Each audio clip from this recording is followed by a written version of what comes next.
दोस्तों, मेरा नाम राशिद ज़हीर है और आप देख रहे हैं मेरा न्यूज़ चैनल जिसका नाम है राशिद ज़हीर ऑफिशियल 2। आपसे गुजारिश है चैनल को बराए करम सब्सक्राइब ज़रूर कर लें। फेसबुक पर यदि आप देखते हैं तो यूट्यूब पर जाइए @राशिद ज़हीर ऑफिशियल लिखिए, चैनल आपको मिल जाएगा, उसको सब्सक्राइब कर लें। ये इसलिए कहता हूँ कि बाद में आप भूल जाते हैं। गज़ा की जो सीज़ फायर की बात चल रही थी, स्टीव विटकॉफ का बयान आया है, अल जज़ीरा ने छापा है और स्टीव विटकॉफ जो अमेरिका का नुमाइंदा है, उसने कहा कि हमने अपनी टीम को वापस ले लिया है। हमास के अंदर फ्लेक्सिबिलिटी नज़र नहीं आ रही है। इसराइल भी ये कह रहा है कि साहब हम तो तैयार हैं, लिहाजा वो लोग तैयार नहीं हैं। जबकि पूरे दिन ये माथापच्ची होती रही, 3 बातों पर बात अटकी रही जो अखबारों ने नहीं छापा।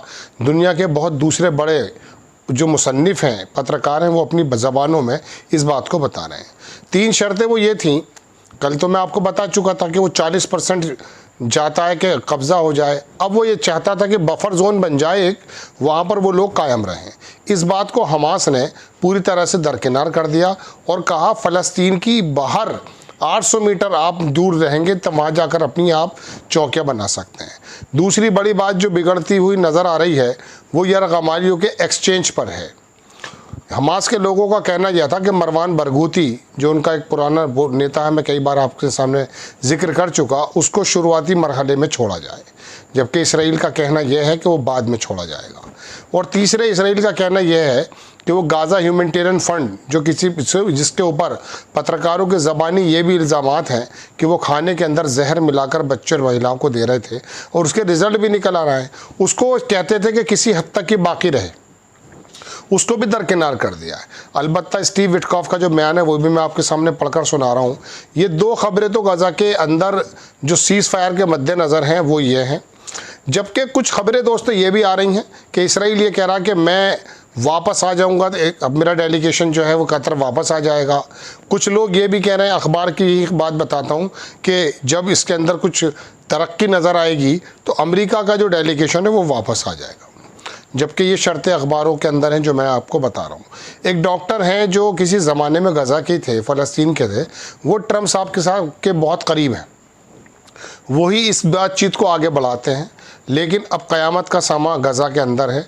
1 कम 80 लोग कल भी मारे गए हैं और वहाँ पर बच्चों की जो मौतें हो रही हैं भूख से और लोगों की जो भूख से मौतें हो रही हैं, इस वक्त दुनिया में सबसे बड़ा जिक्र इसी बात का है।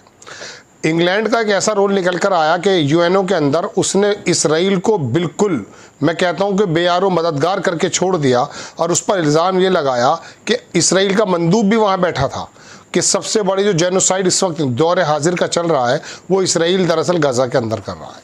तीसरा बड़ा बम ये फूटा इसराइल पर कि फ्रांस बड़ी ताकत है, ये 5 ही तो लोग हैं, इसमें से उसने कह दिया है मैक्रोन ने कि सितंबर तक मैं 2 स्टेट सॉल्यूशन को, 2 स्टेट फ़लस्तीन को, यानी कि फ़लस्तीन की स्टेट को एक्सेप्ट करने जा रहा हूँ। इसराइल में मानो कि बम फूट चुका है। मैक्रोन से वो नेतन्याहू से लेके उसका कैट मिनिस्टर जो दिफा है और दूसरे लोग वो फ्रांस पर भड़क गए और वो ये कह रहे कि ऐसा कैसे संभव है। कुछ खबरें जो मैंने आपके लिए स्क्रीनशॉट्स लिए हैं वो मैं दिखा रहा हूँ। एक खबर मैं आपको ये दिखाना चाहता हूँ कि इसराइल का जो बड़ा अखबार है हैरेट्स, उसने बड़ी कामयाब बात लिखी है। उसने लिखा when a Gaza ceasefire is sign, जब गाज़ा का सीज़ फायर जो है साइन हो जाएगा, Israel will have to face just how much we lost the war, उसको तब मालूम पड़ेगा कि वो दरअसल ये लड़ाई हार चुका है। ये एक बड़ी अलग खबर थी इसलिए मैंने आपको दिखा दी है। कुछ और ख़बरें मैं आपके सामने रखने जा रहा हूँ, बताने जा रहा हूँ, आप मेरे साथ कुछ मिनट और बने रहिएगा। ये खबर जो मैं दिखा रहा हूँ नेतन्याहू की है, अल जज़ीरा से है। इसने कहा we are determined to achieve all goals of war in Gaza, return all hostages. हम पूरी तरह से कुछ लोग कहते हैं साहब अंग्रेज़ी ना पढ़ा करें, बिल्कुल सच बात है, वक्त भी ज़ाया होता है।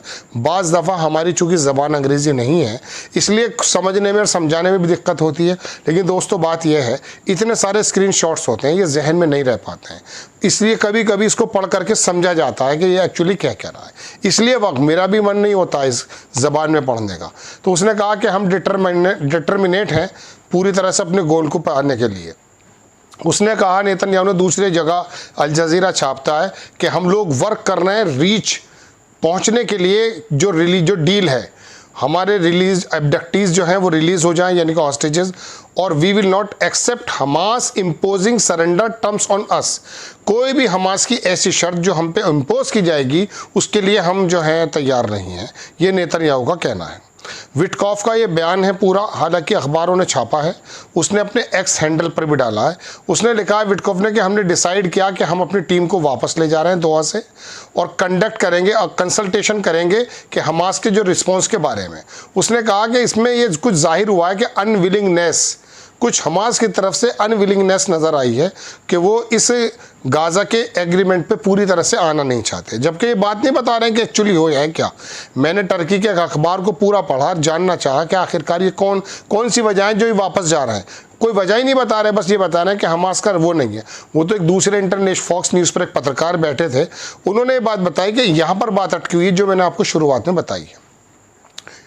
ये लिखते हैं विटकॉफ, अल जज़ीरा छापता है कि हमास अपीयर तो हुआ है, कोऑर्डिनेशन पूरी तरह से नहीं कर रहे हैं, और नॉट शोइंग गुड फेथ, और कोई गुड फेथ नहीं दिखा रहे हैं, despite the great efforts made by the mediators, जबकि मीडिएटर्स चाहते हैं।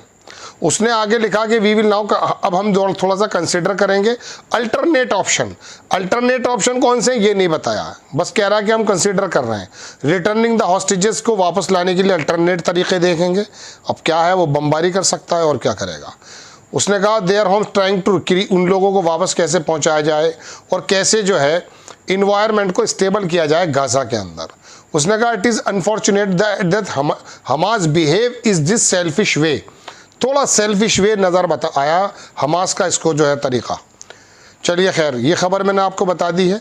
यरूशलेम पोस्ट ने लिखा है, इसको अल जज़ीरा ने छापा है कि इसराइली ऑफिशियल ने बताया कि इसराइली जो डेलीगेशन है will not return to Qatar, वापस नहीं आएगा जब तक there is a good opportunity, कोई अपॉर्चुनिटी पूरी तरह से एग्रीमेंट की निकल कर नहीं आएगी। हमास का जो रिस्पांस है वो does not allow progress unless it's shows flexibility. मगरबी मीडिया का दुरंगा व्यवहार बता रहा हूँ आपको, बता नहीं रहे कि उसके ऐसा कौन सा उसका व्यवहार था।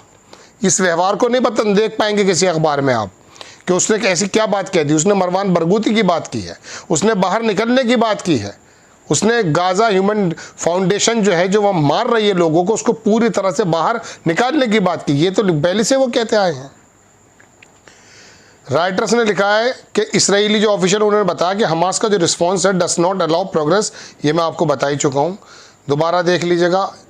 पॉलिटिकल सोर्स, उसने देयर इज़, ये इसराइली ब्रॉडकास्टिंग जो अथॉरिटी है अल जज़ीरा ने छापा है, उसने कहा कि पॉलिटिकल सोर्स ये बता रहे हैं कि there is no collapse in talk on Gaza, मतलब पूरी तरह से तबाह भी नहीं हुई है बातचीत। We will return to Qatar when there is progress, हम वापस आएंगे। ये भी अल जज़ीरा नहीं छापा है। यूएस के जो स्टेट डिपार्टमेंट है Washington is committed to ceasefire, वो कह रहे हैं कि पूरी तरह से हम कमिटेड हैं which will facilitate humanitarian efforts in Gaza. Gaza के अंदर मैक्रोन का बयान देख लीजिए, आ चुका है। उसने कहा है कि मैक्रोन ने कहा I will announce my decision to officially recognise state of Palestinian before UN General Assembly next September. UN की जो जनरल असेंबली की मीटिंग बैठेगी सितंबर में, उसी वक्त मैं ऐलान कर दूंगा फ़लस्तीन स्टेट का।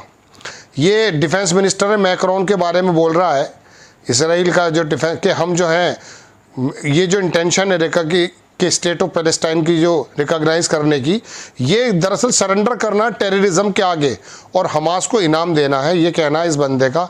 ये वजीर दिफा है इसराइल का। यूरोपियन के जो कमिश्नर हैं उन्होंने कहा कि इंटरनेशनल कॉपरेशन जो ऐड है उसके बारे में कि हंगर जो क्राइसिस है गाज़ा के अंदर वो तबाही के लेवल तक चला गया है और भुखमरी जो है ये हालत है कि इसको गाज़ा के अंदर परमानेंट सीज फायर फ़ौरन होनी चाहिए और ये वाली बात दूर हो जानी चाहिए। स्पेन का जो प्राइम मिनिस्टर है उसने कहा कि मैं इस बात को वेलकम करता हूं कि फ्रांस ने ये कहा है। स्पेन ने पहले कहा कि हम भी इस बात को मान चुके हैं, यूरोपियन कंट्रीज़ और भी रिकॉग्नाइज कर रही हैं स्टेट ऑफ पैलेस्टाइन को। We must work together to protect. Netanyahu is trying to destroy, तबाह करने की तैयारी कर रहा है नेतन्याहू टू स्टेट सॉल्यूशन को। यही एक ऑप्शन है जो बाकी बचता है। इसराइली डिफेंस मिनिस्टर कह रहा कि we will not allow the establishment of the Palestinian. इनकी नफरतें भी निकल कर आ रही हैं। ये बंदा वही है वजीर दिफा, ये कह रहा कि हम इस बात को किसी भी सूरत में अलाउ नहीं करेंगे कि फ़लस्तीन का जो है ये जहाँ पर झंडा बुलंद हो। चलिए, वाशिंगटन पोस्ट ने छापा है दोस्तों कि अबाउट 30 जो सीनेट डेमोक्रेट्स हैं, डेमोक्रेट्स जो हैं वो 30, उन्होंने कहा कि ट्रंप एडमिनिस्ट्रेशन को एक लेटर लिखा है कि इन्वेस्टिगेट किया जाए इस बात को लेकर के कि जो वेस्ट बैंक के अंदर अमेरिकन का कत्ल हुआ है उसके बारे में इन्वेस्टिगेशन हो। नेतन्याहू का पूरा बयान आया है, गूगल पर उस पर अल जजीरा पर छपा है। उसने कहा मैं स्ट्रांगली कंडेम करता हूँ प्रेसिडेंट मैक्रोन के इस डिसीजन को जिसमें वो कहता कि रिकॉग्नाइज हो जाए फ़लस्तीन state next to Tel Aviv के बराबर में। वीक ऑफ द, वही पूरी बात लेकर France move rewards terrorism, France जो है वो टेररिज्म को रिवार्ड दे रहा है और ये जो पूरे एक ज़माने से 2 साल से वहाँ पर कर रहा है उसके बारे में क्या कहेगा, पूछेगा कौन। ये पूरा इसका बयान आया है, फ्रांस को मना कर रहा है। ये यूएस स्टेट डिपार्टमेंट का एक बयान आया, इसमें इसको अल जजीरा ने छापा है। इसने कहा we will not attend meeting scheduled, next week में जो मीटिंग है उसको हम अटेंड नहीं करेंगे रिगार्डिंग 2 स्टेट सॉल्यूशन। यूएन के अंदर एक मीटिंग होने जा रही है, उसके अंदर अमेरिका कह रहा है कि उसको हम अटेंड करने नहीं जा रहे, जिसके अंदर 2 स्टेट सॉल्यूशन की बात होने जा रही है। हमास की तरफ से बयान आया कि मैक्रोन का जो इंटेंशन है उसको हम वेलकम करते हैं और जो उन्होंने कहा कि रिकॉग्निशन हो जाए स्टेट ऑफ पैलेस्टीनियन का। यूरोप की जो कंट्रीज़ हैं उन्होंने कहा ये बहुत शानदार काम कर रही हैं, फ्रांस की जो पोजीशन है वो बहुत शानदार है, इंटरनेशनल कन्विक्शन जस्टिस, पूरी वही बात उन्होंने कहा कि फ्रांस का शुक्रिया अदा करना चाहते हैं। ये वो बयान है, ये अनादोलू अखबार है दोस्तों टर्की का, इसको आप देखेंगे मैंने पूरा पढ़ा, इसके अंदर पूरी बात लिखी हुई है कि एक्चुअली में हुआ क्या है। ट्रंप इन्वॉय ने कहा कि US delegation returning from Doha after Hamas response cease fire proposal, ये तो मैंने कल भी बताया था लेकिन पूरी बात है। अब आप देखिए, ये स्टारमर हैं, ये ब्रिटिश के प्राइम मिनिस्टर, इन्होंने भी बड़ा ज़बरदस्त बात कही है कि गलत है। हॉस्पिटल जो गाज़ा के अंदर है, उन्होंने कहा 115 लोग जो है वो मारे जा चुके हैं भूख की वजह से।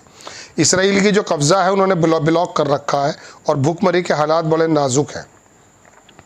फॉर्मर यूके के जो डिप्लोमेट हैं उन्होंने कहा है कि रिकॉग्निशन करना चाहिए स्टेट ऑफ फ़लस्तीन को।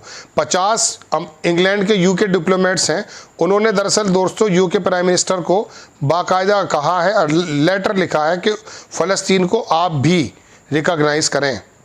मैं आपको सिर्फ वहाँ लेकर चलना, ये इसका बयान आया है विटकॉफ का, वही बात जो मैंने आपसे कही, पूरी बात वही दोबारा से इसने कह दी है, अपने ट्विटर हैंडल पे भी इसमें डाला है। मैं आपको एक वो खबर दिखाना चाहता हूँ दोस्तों, ये जॉइंट स्टेटमेंट आया है गाज़ा का, गाज़ा की तरफ से, गाज़ा के ऊपर AFP बहुत बड़ा इदारा है, BBC न्यूज़ और रॉयटर्स का। इन्होंने कहा कि इसराइल, जो मैं दिखा देता हूँ आपको, ये है वो पूरा का पूरा, समझ रहे हैं। इसके अंदर लिखा दोस्तों ये है कि इसराइल जो है पूरी तरह से भूखमरी के journalist, Israel is starving our journalist including their children, उनके बच्चों के साथ और जर्नलिस्ट जो वहाँ पर पत्रकार हैं उनको वो भूखमरी के कगार पे लाकर उसने खड़ा कर दिया है। ये बंदा WWF की लड़ाई जो होती थी उसमें आता था, 71 साल का था ये बंदा, हल्क होगन, इंतकाल हो गया, बड़ी ताकत का परिंदा था। मैं इसकी तस्वीर दोबारा दिखाता हूँ आपको, देखिए ये है, वक्त की बात है। ये यूनाइटेड किंगडम जो वहाँ बैठी है ना बंदी, ये इंग्लैंड की तरफ से UN के अंदर बैठी है, इसने बड़ी शानदार बात कही, यही मैं आपको शुरुआत में बताना चाहता था। UK कंप्लीटली अटैक्ड, इसने पूरी तरह से इसराइल पर अटैक किया कि जेनोसाइड कर रहा है ये गाज़ा के अंदर, और इसने कहा कि इन लोगों को ज्यूइश सेटलर्स को टेररिस्ट बोलना चाहिए, UN के अंदर बोला है इसने। और IDF जो है, इसराइल की जो डिफेंस फोर्स है, वो पूरी तरह से भूख के साथ मार रही है फ़लस्तीनी लोगों को और उनको खाना नहीं पहुंचाने दे रही। ये बात कही है इसने, बहुत शानदार बात है। और आगे इन्होंने कहा कि जो सेटलर्स हैं वहाँ पर वो टेररिस्ट फैला रहे हैं और इम्पोज कर रहे हैं अपना इलीगल जो सेटलमेंट है वेस्ट बैंक में तमाम जगहों पर। उसने कहा there is no justification for this, इसके बारे में कोई सफाई नहीं दी जा सकती कि वो वहाँ पर जुल्म सितम कर रहा है। ये वो सीन है पूरा UNO का जो मैं आपको दिखा रहा हूँ। बाज़ दफ़ा मैं लगा नहीं पाता हूँ तो इसलिए आपको ऐसे दिखा रहा हूँ। ठीक है जनाब, ये मैंने आपको तमाम खबरें दे दी हैं और 1-2 खबर और भी रह गई थी जो मैंने शाम ली थी, उनको मैं बाद में बताऊँगा। फ़िलहाल बड़ी 4 खबरें हैं जो मैंने आपको बताई। सीज़ फायर टॉक फ़िलहाल रुक गई है, हमास के ऊपर इल्ज़ाम लगा रहा है इसराइल भी और विटकॉफ भी। अलबत्ता कुछ रास्ते खुले हुए हैं, हो सकता कुछ बात बन जाए, चूँकि इसके अलावा कुछ चारा नहीं है। भाई मैं ये तो कहूँगा नहीं आपके पास कि उनके पास बड़ा गोला बारूद है और वो बर्बाद कर देंगे इसराइल को। अल्लाह की ताकत हो जाए तो बात दीगर है, वरना ज़ाहिरी हालात तो ये हैं कि वहाँ पर लाशों के अंबार लगे हुए हैं। वहाँ मैं आपको बता नहीं सकता कि कैसे कैसे सीन में वीडियोज़ में देखता हूँ। कोई व्यक्ति अपने छोटे से बच्चे को हाथ में इस तरह लेके भागा चला जा रहा है, कोई वालिदा अपने छोटे से बच्चे को मरता हुआ देख रही है और उसके हाथ में ना उसके पेट में कुछ है ना बच्चे के पेट में कुछ है। ऐसे सीन मैं वहाँ देख पा रहा हूँ। अब दुनिया, वैसे इसमें कोई दो राय नहीं है कि जो बेहिसी का टाइम था, अब पूरी दुनिया गाज़ा को डिस्कस कर रही है।